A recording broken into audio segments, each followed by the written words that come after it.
Thank you, thank you. Well, welcome. What a great turnout. And welcome to the 2015 NASA Ames Summer Series. And I have the great honor and pleasure of introducing one of our two distinguished guests. I'd like to introduce Dr. Jim Green, who is our Director of Planetary Sciences for NASA, and he will do the introduction of our guest speaker. Welcome again.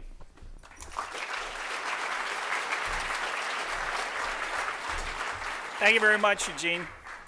You know, science fiction stories allow us to dream big and imagine the impossible.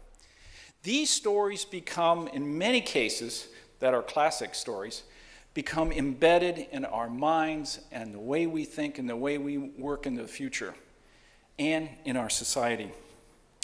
The stories sometimes allow us to be creative and invent a new future. Science fiction is a critical element to the way we think and the way we act. Today's colloquium, The Martian, How Science Drove the Plot, will be presented by Andy Weir. You know, Andy was hired as a programmer for a national laboratory at the age of 15 and had been working as a software engineer ever since.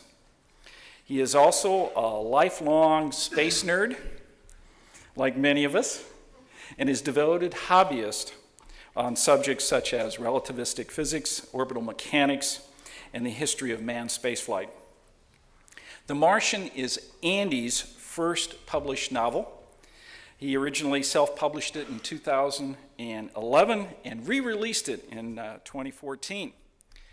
Now, as many know, it's actually been picked up by 20th Century Fox as a movie.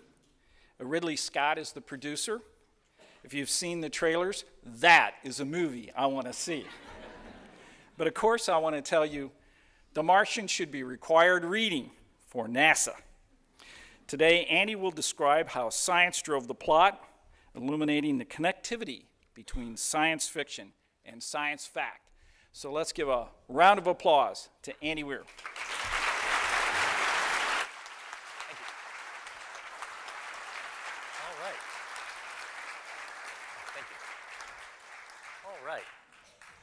Hello, everybody. Let me just find out if my wandering mic is hot. Test, test. Oh, hey, there we go. Now I can pontificate from anywhere. So I'm going to start with reading, and then I'm going to talk about how science drove the plot, as promised. All right, so there's a lot of profanity in this book. For the, show of hands, who's read it? Yeah, that's what I like to see. Show of hands, who's buying it today? See, now, no. I'm gonna be substituting softer swear words for the profanities. So here we go. Log entry, Sol 6. I'm pretty much screwed. That's my considered opinion. Screwed. 6 days into what should be the greatest 2 months of my life, and it's turned into a nightmare. I don't even know who'll read this. I guess someone will find it eventually, maybe 100 years from now. For the record, I didn't die on Sol 6. Certainly the rest of the crew thought I did, and I can't blame them. Maybe there'll be a day of national mourning for me, and my Wikipedia page will say Mark Watney is the only human being to have died on Mars. And it'll be right, probably, because I'll surely die here, just not on Sol 6 when everyone thinks I did. Let's see, where do I begin? The Ares program. Mankind reaching out to Mars to send people to another planet for the very first time and expand the horizons of humanity, blah, blah, blah. The Ares 1 crew did their thing and came back heroes. They got the parades and fame and love of the world.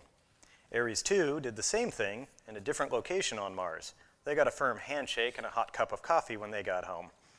Ares 3, well, that was my mission. Okay, not mine per se. Commander Lewis was in charge. I was just one of her crew. Actually, I was the very lowest ranked member of her crew. I would only be in command of the mission if I were the only remaining person. Hey, what do you know, I'm in command. I wonder if this log will be recovered before the rest of the crew die of old age. I presume they got back to Earth all right. Guys, if you're reading this, it wasn't your fault. You did what you had to do. In your position, I would have done the same thing. I don't blame you, and I'm glad you survived. I guess I should explain how Mars missions work for any layman who may be reading this. We got to Earth orbit the normal way, through an ordinary ship to Hermes. All the Ares missions use Hermes to get to and from Mars. It's really big and it cost a lot, so NASA only built one. Once we got to Hermes, 4 additional unmanned missions brought us fuel and supplies while we prepared for our trip.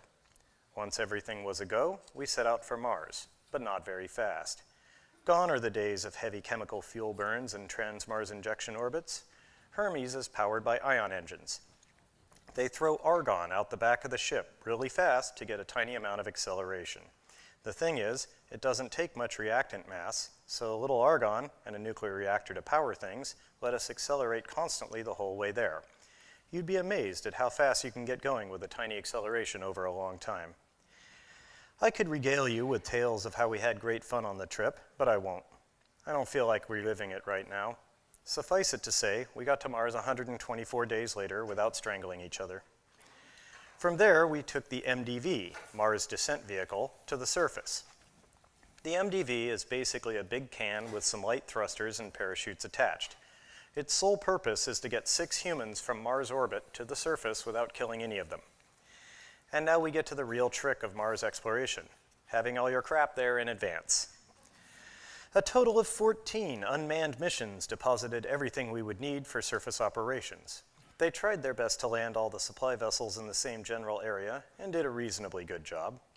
Supplies aren't nearly so fragile as humans and can hit the ground really hard, but they tend to bounce around a lot.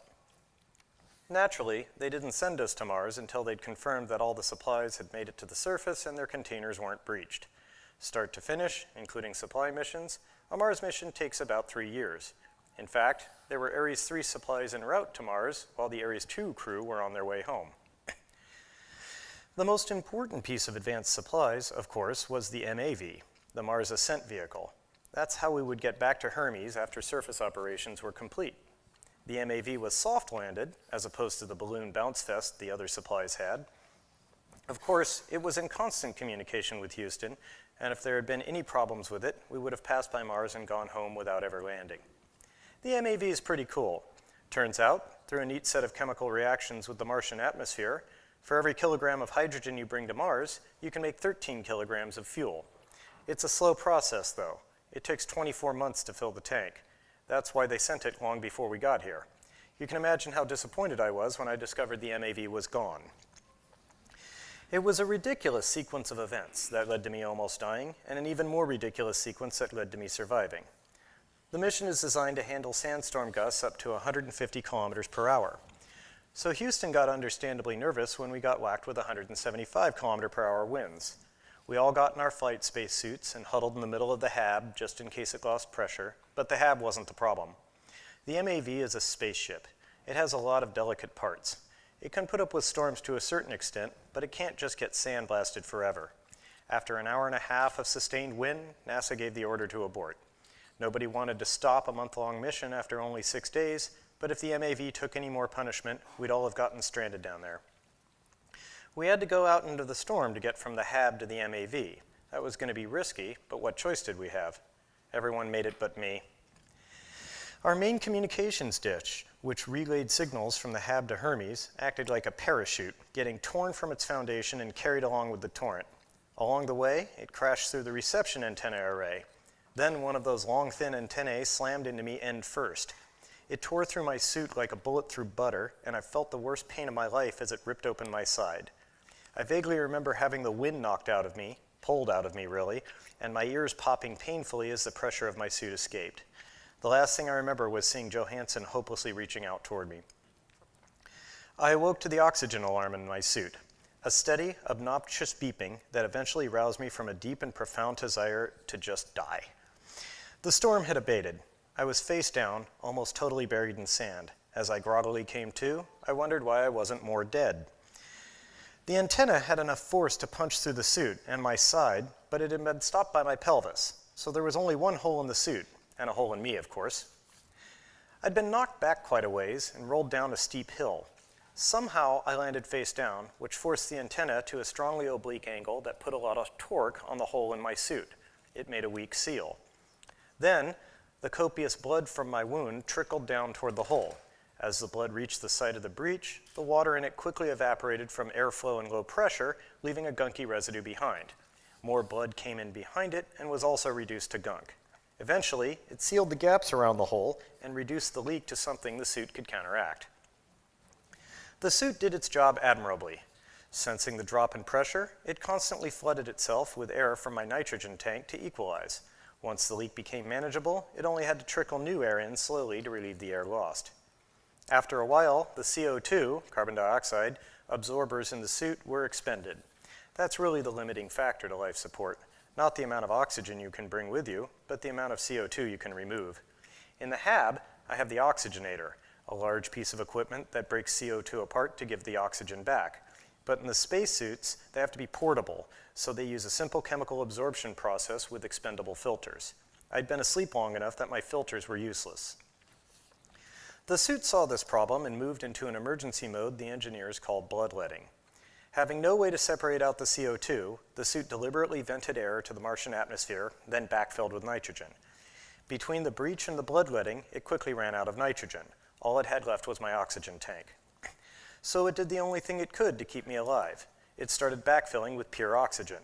I now risked dying from oxygen toxicity, as the excessively high amount of oxygen threatened to burn up my nervous system, lungs, and eyes. An ironic death for someone with a leaky spacesuit, too much oxygen. Every step of the way would have had beeping alarms, alerts, and warnings, but it was the high oxygen warning that eventually woke me.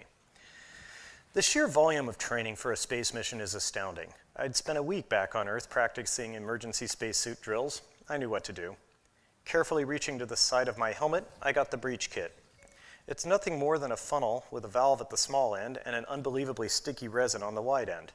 The idea is you have the valve open and stick the wide end over a hole. The air can escape through the valve, so it doesn't interfere with the resin, making a good seal. Then you close the valve, and you've sealed the breach. The tricky part was getting the antenna out of the way. I pulled it out as fast as I could, wincing as the sudden pressure drop dizzied me and made the wound in my side scream in agony. I got the breach kit over the hole and sealed it. It held. The suit backfilled the missing air with yet more oxygen. Checking my arm readouts, I saw the suit was now 85% oxygen. For reference, Earth's atmosphere is about 21%. I'd be okay, so long as I didn't spend too much time like that. I stumbled up the hill and back toward the HAB.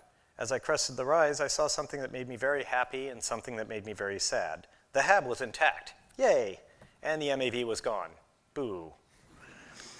Right that moment I knew I was screwed, but I didn't want to just die out on the surface. I limped back to the HAB and fumbled my way into an airlock. As soon as it equalized, I threw off my helmet.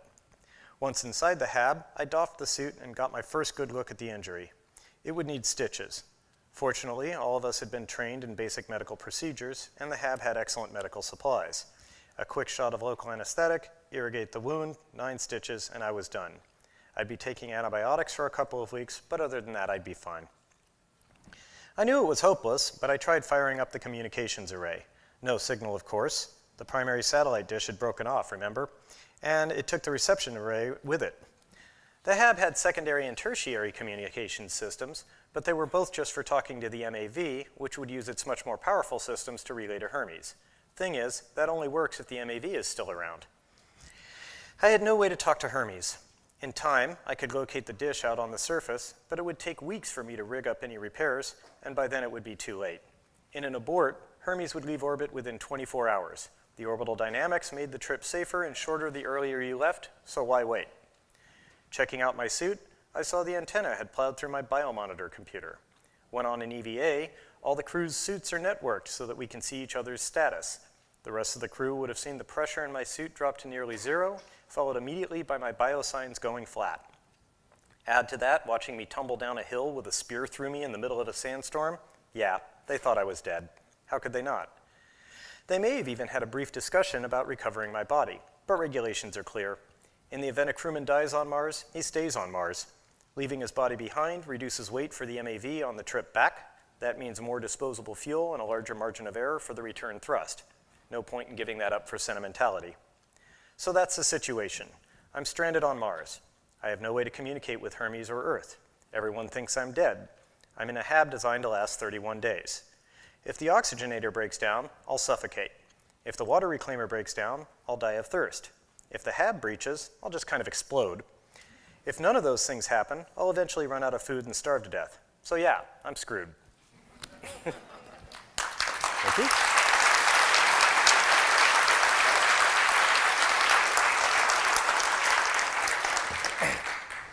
So I put a lot of work into trying to make the science as accurate as possible in this book, because at the time that I wrote it, I was writing it for a small core group of nerdy readers who were on my mailing list. Because initially I wrote it just, I published it a chapter at a time to my website. And I had about 3,000 regular readers, and that was it. But they were all like hardcore science-y people, but because that's the sort of stuff that I wrote. So I realized that I had to be accurate on the science, or as accurate as I could be. And so that's why I put so much effort into scientific accuracy. I had no notion or concept that the book would have any mainstream appeal. I thought it would just be for dorks and geeks and dweebs and, you know, you.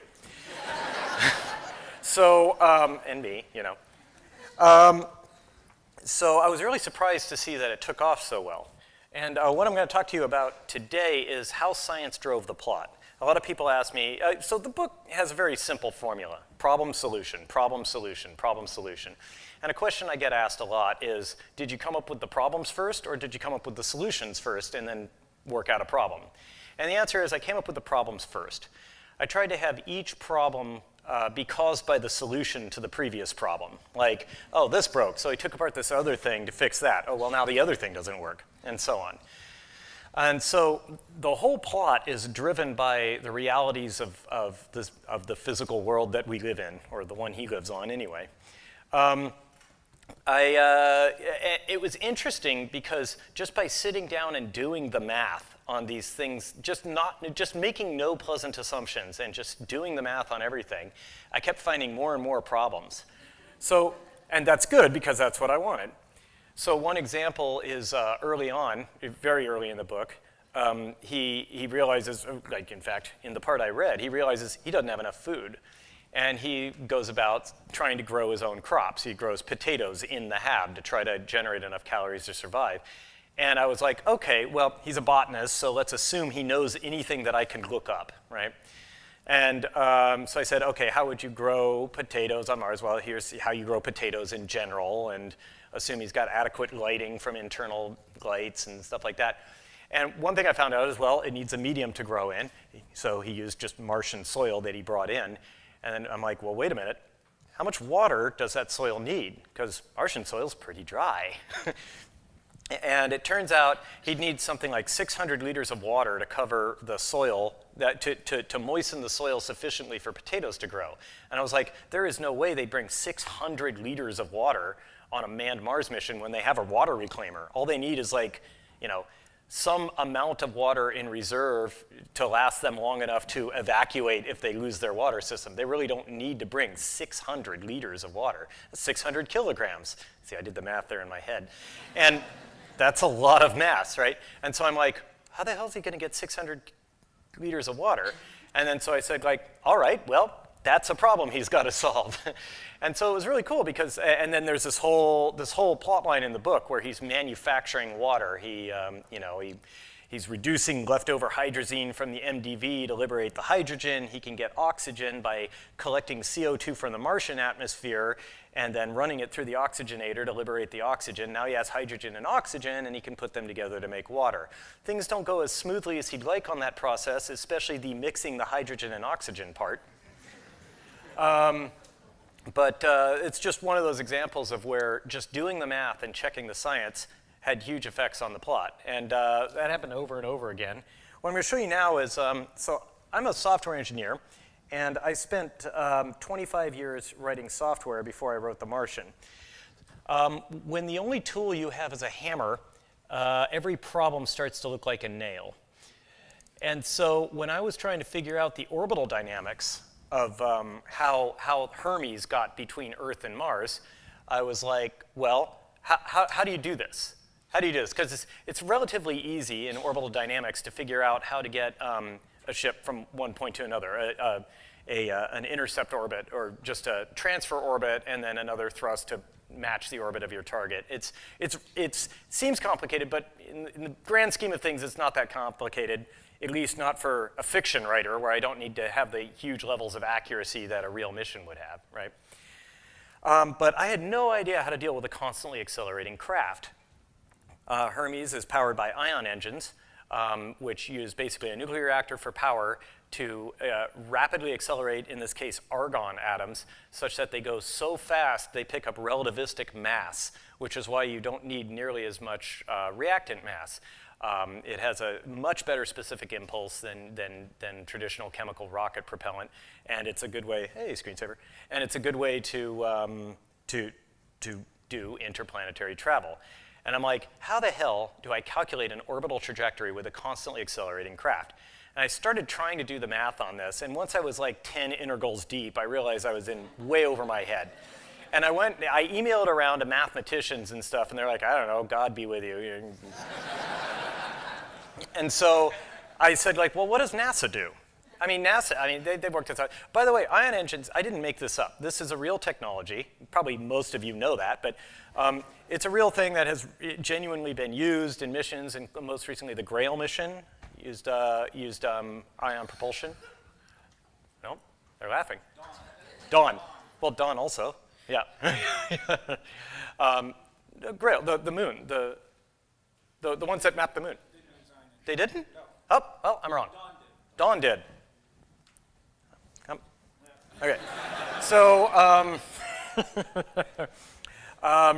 yes. So I was like, well, how do we do this? Well, so I wrote software to calculate it. And I'm like, okay, so the blue circle is Earth's orbit. The red circle is Mars's orbit. Well, they're actually ellipses. And then this location here is where Earth is at the beginning. And then the gray line is what happens to the ship. That's the track of the ship if you constantly accelerate along this vector with respect to the sun. So if I press shift and I go along it, you can see this red line following my mouse. That's the angle the ship will maintain. And so if I were to angle this in, you'll see that it starts spiraling in. If I were to point it straight at the sun, you know, death, but you see it's just always pointed at the sun. And straight away, you'll see that it's just constantly pointing away. So it maintains this attitude to the sun during its trip. And I can go like, well, I want to go to Mars. Oh, let's go here, maybe add a point here to change the angle. And there I'm kind of scraping the edge of Mars here, and then go here and then try to get ourselves back. And Mars, it's not really working, but you see the point, is that it gives me a visual interface to do constantly accelerating orbits. And then I can simulate it. So you can see my ship hauling ass at Mars, and this is not going to work, but it didn't even catch up with it really, and everybody dies, right? But after a lot of work, I was able to, let's see, original. So this is the original flight plan. And it takes 124 days, because I mentioned that in the book. I would often find myself in situations like this, by the way, where I'm like, okay, I spent 3 weeks working on this, and I finally have the answer that will allow me to put this one sentence in the story. But here we go. Here's the planned mission, and it goes along, gets to Mars. Now it's just ballistic while they're at Mars. Then it comes back, and welcome home. Dink. All right. So that was the original mission plan. Then they had to abort in Sol 6. And I mentioned in the book, well, it's safer to get home if you leave earlier. So if you have to abort, you should leave immediately, not just hang out at Mars and wait until the original departure time. Well, let's double check that. So you see up here, it says that's mission day 396 is when they got back to Earth. In the Sol 6 abort, so here they only spend 6 days on Mars. Going around, beep, that's all the time they got to spend on Mars. And they come back.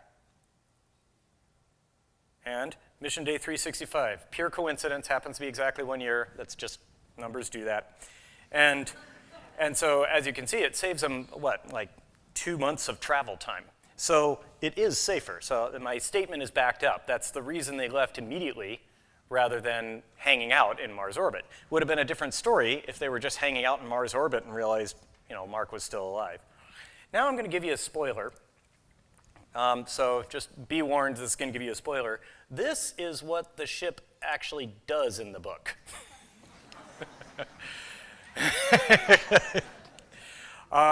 Because they go back to Mars. And they use an Earth, they basically slingshot off of Earth, or they just use Earth as like the Batmobile going around a corner. And they use Earth's gravity to just turn. And so, here we go. Beep. Off Mars. Oh, crap, we left Mark behind. Okay, slight change in plan. And can't go into Mars orbit at this velocity. You're going to have to catch us. Boom, flyby, and then back home. That took a long time for me to work out. But this gave me all the numbers I needed for those moments, like especially the amount of time, the mission date of the Mars flyby. Another thing I did for this was, as I'm holding down shift and moving around, I can put my mouse anywhere, and up in the corner you'll see, it'll tell you what mission day it is, wherever my mouse is along the track. So I can back calculate that. And then also, you'll see these EM dist, EH dist, HM dist up in the corner. Those are the distances between Earth and Mars, Earth and Hermes and Mars.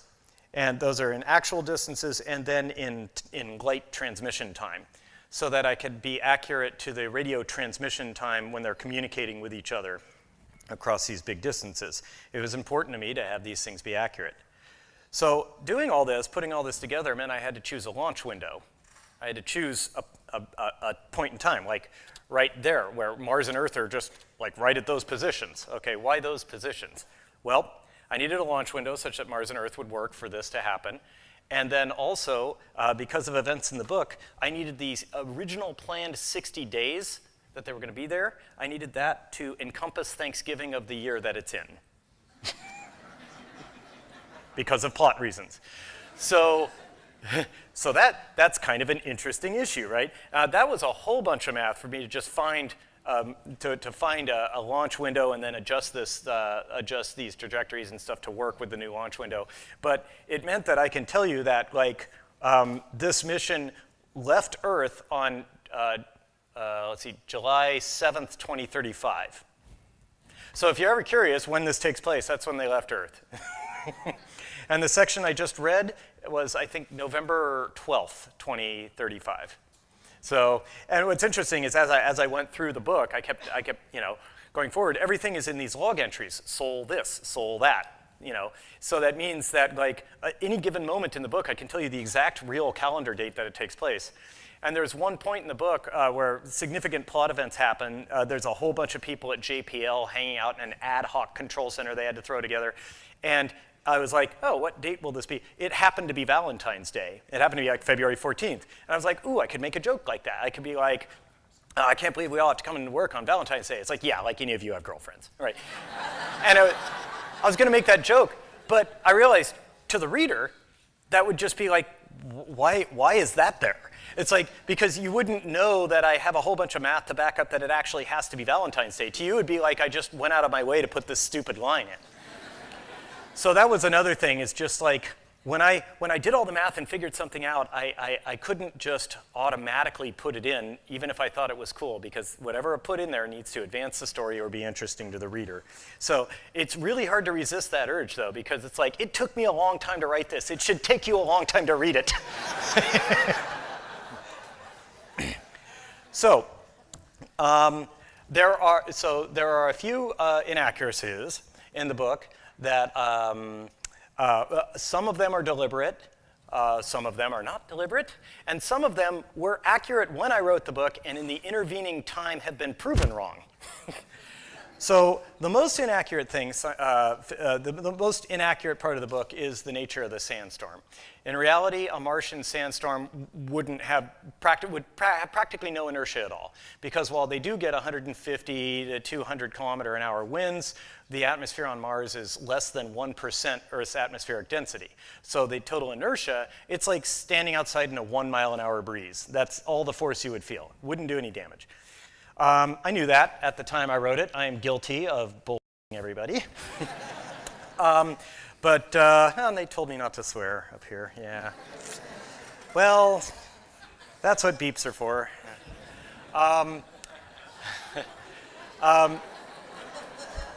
So I knew that was wrong when I wrote it, but I was writing a man versus nature story, so I wanted nature to get the first punch in. I did have an alternate idea where they were doing an MAV engine test, and then there's an explosion, and that does all the damage, and then the MAV's leaking fuel, so they have a limited amount of time to get up and leave. And I could have done it in a physically accurate way, but this is more exciting for the 99.5% of people who think that it's realistic. The other big hand-wavy thing, it's not exactly inaccurate, but it's very hand-wavy, is dealing with radiation when you're on the surface for that long. Realistically, the only way to deal with radiation that we have right now requires like a bunch of shielding, like a lot of stuff between you and the radiation that's coming for you. I hand-waved that away and said that the materials technology they have blocks radiation. I think there's like one throwaway sentence in there that says like, oh yeah, the Hab canvas is made of radiation blocking material. If it weren't, I'd have so much cancer, my cancer would have cancer.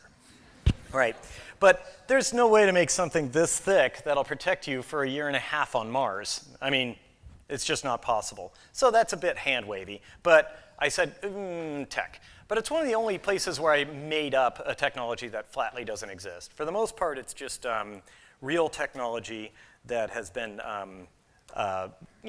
projected into the future a reasonable amount. Like, we're better at this in the book than we are in real life, but not unreasonably so, and with no giant breakthroughs, just incremental steps. Then there are the things that I have since learned are wrong.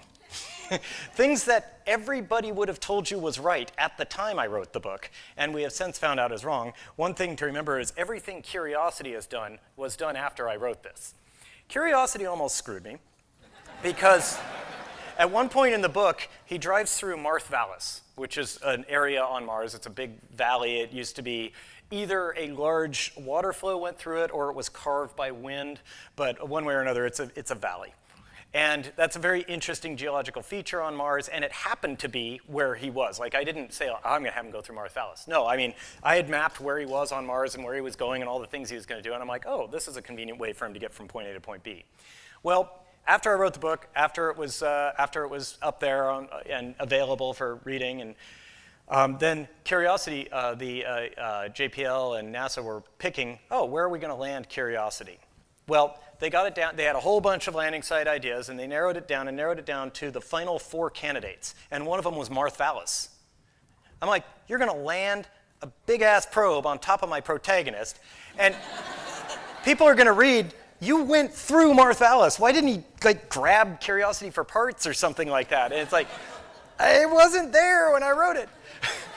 Fortunately, they ended up going to Mount Sharp, way on the other side of Mars, so it's not my problem. But they almost. Another thing that Curiosity has screwed me on is that with Curiosity, they've learned that Mars has a huge amount of water in the soil. It has for about every cubic meter of Martian soil, there's about 35 liters of water in it. So all this stuff where he goes to all these lengths to get to create water, all he had to do was bring in soil and heat it up.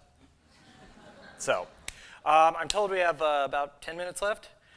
So I will take questions now. So you guys can go ahead and line up at the microphone if you have questions. But I will pre-answer the first question everybody asks me, which is, what do I have to do with the film? And I'll tell you, mostly my job on the film was to cash the check. So, thank you.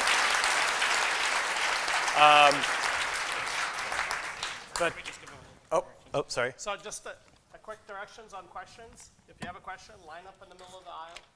One question only and no follow-ups. Thank you. Thank you, Andrew. But anyway, on my pre-answer there, they did involve me in the screenplay writing. They sent me drafts back and forth, but that was voluntary. They didn't have to, so it was just them being cool. Yeah. Hi. My name's Kenny Ray. I'm the one who. Oh, yeah. Yeah. You were the guy, this frickin' guy. Okay, so I didn't ever announce the dates that The Martian takes place anywhere. It was just like I had calculated it and then done everything based on it, but I never told anyone what it is. He worked it out. He worked it out from information in the book and emailed me, I think the launch date was July 7th, 2035. And I'm like, yep. So well done, yeah. Thanks. Yeah.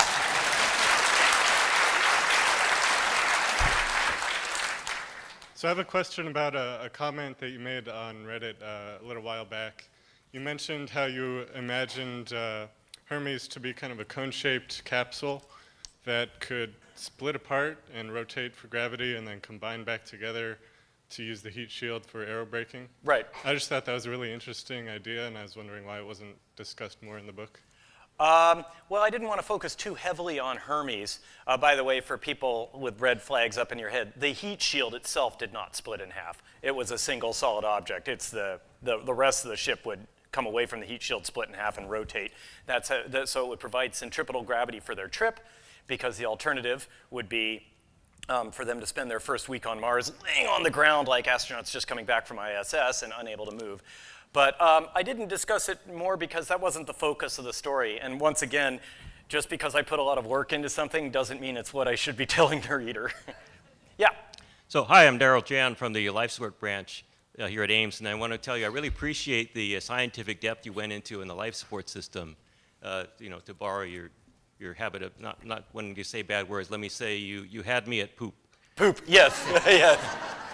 And you probably know there are thousands of reviews of your book on Amazon, and mine is one of them.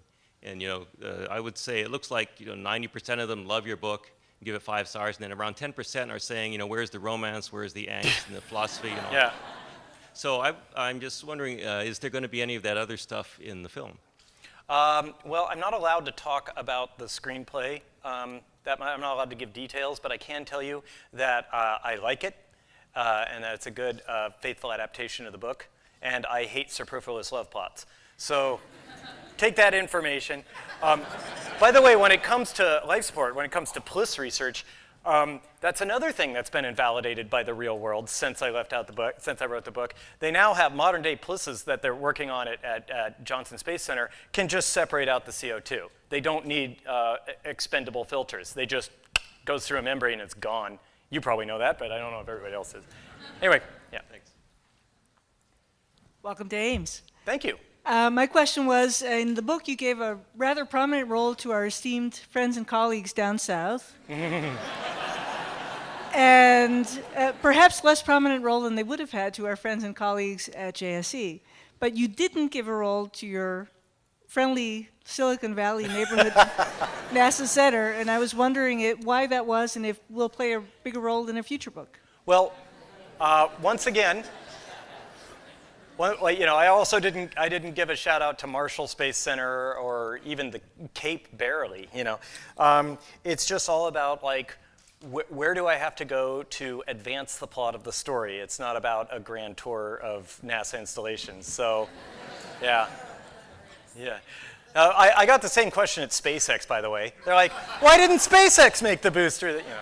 So. Hi, my name's Thomas Graham. I'm an intern here at Ames, and my question was, Mark Watney is a very smart, entertaining individual to read about, and I really enjoyed reading about all the wit and the humor that you included in the book. And I was wondering, where did you get the ideas for his personality and his background? Was that channeling yourself, or was it made up? Yeah, basically, he's my personality, but he's better than me at everything I do. And he doesn't have any of my flaws. So he's kind of like what I wish I were. And pretty much every main character in a story, you can read any book, and the main character is always going to be someone the author wants to be or someone the author wants to screw. Thank you. For the record, I want to be Watney. Hi, Andy. My name's Einar Fulsang, and I want to first congratulate you on probably the best hard sci-fi book that I've ever read. Thanks. I'm curious, however, in selling the film rights as you did, do you think you'll be able to keep Hollywood from screwing it up in terms of going off on long tangents that have no technological or scientific basis whatsoever? Well, like I said, I have no say in any part of the movie production. They chose to involve me here and there. They asked me a bunch of technical questions, and also I've seen the screenplay, which I can't really talk about, but I'm happy with.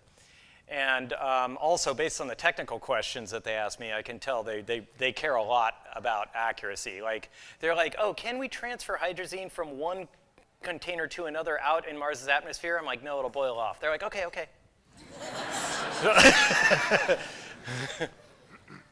Hi, Andy. Hey, Jeremy how Frank. you doing? Good to see you.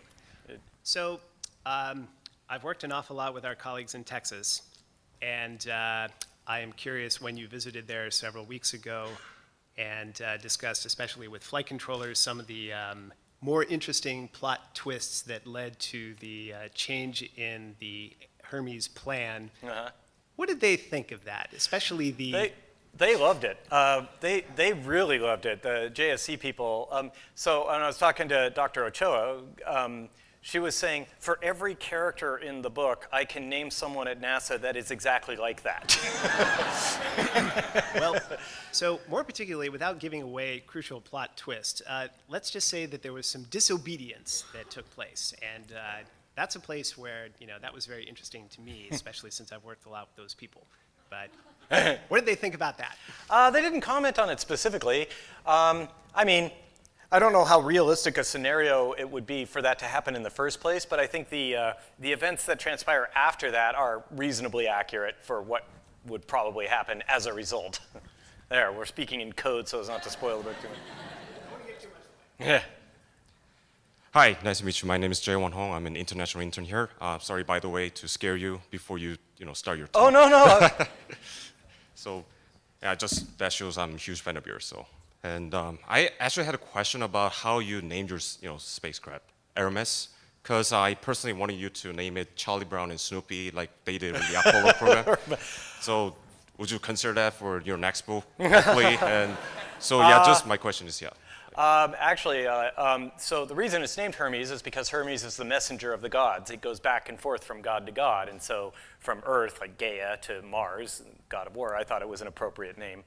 I'm actually already working on an unrelated side project. It's not my next book, but an unrelated side project which has a Mars cycler in it. And I'm calling that one Durga because it's named after the, I don't know if that'll be what it ends up being called, but Durga, because the station is modular and made that you can just add more arms onto it, and Durga is the multi-armed goddess. Yep.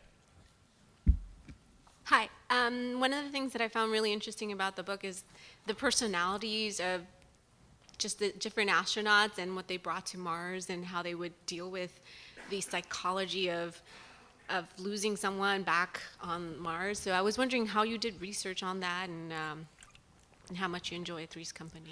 I made that all up. I mean, I didn't do any research on the psychology of astronauts, but I mean, I've spent a lifetime as a space enthusiast, so I've seen every documentary I can get my grubby paws on about astronauts, and I've seen lots of interviews. So that kind of gave me a general feel for what they're like, but really it just gave me a general feel for what they present to the public. I had no insider information. I didn't know anyone in aerospace at all when I wrote the book. On that note, speaking of your space influences, I was curious to know your inspiring authors or other sci-fi authors, such as I know Larry Niven reviewed your book. Yeah, maybe that was... Herbert. Anyone else? Who is like your inspirational novelist? My dad had a gigantic bookshelf, maybe 6 feet tall, 3 feet wide, and a foot deep, cram-packed full of sci-fi paperbacks. That he grew up reading, and I don't think he's ever thrown a book away in his life. And so that's what I read growing up. So I'm like one generation off of kind of where I should be. So I grew up reading baby boomer science fiction. So my authors, the ones I aspire to be like, are Asimov and Heinlein and Clarke. Now, a lot of their books don't stand up to like modern social norms, like especially how they portray women and stuff. But you need to judge things on a curve, or you're just not going to like anything that's older than 10 years old, right? So you just kind of have to accept it. Although I didn't like later Heinlein when he becomes a dirty old man. But yeah, those are the ones. And Larry Niven also. I mean, I was a big fan of that. So when I got the pull quote from Larry Niven, I was like, I called Dad at like 7 in the morning. I got a pull quote. Looks like, one more. Okay. Hi, I think it's a great book. Thank you so much for writing it. And I'm curious, the research that you did involving with NASA, obviously really cool, great. I'm curious about, did you do any involvement with the Chinese space program at all? Once again, all of my research was just Google searches and stuff. So everything I learned about CNSA was from just going online. And there's not a lot of information about them, which is weird because like every other country in the world, their space program is like, hey, everybody look at our space program. China's like, why do you want to know? So it's like, so I didn't really know much other than like, okay, their launch center is in Jiangquan. And so that's all I had. Any other questions? Or have we exhausted the room? Looks like that's about it. Well, thank you for having me. Wait,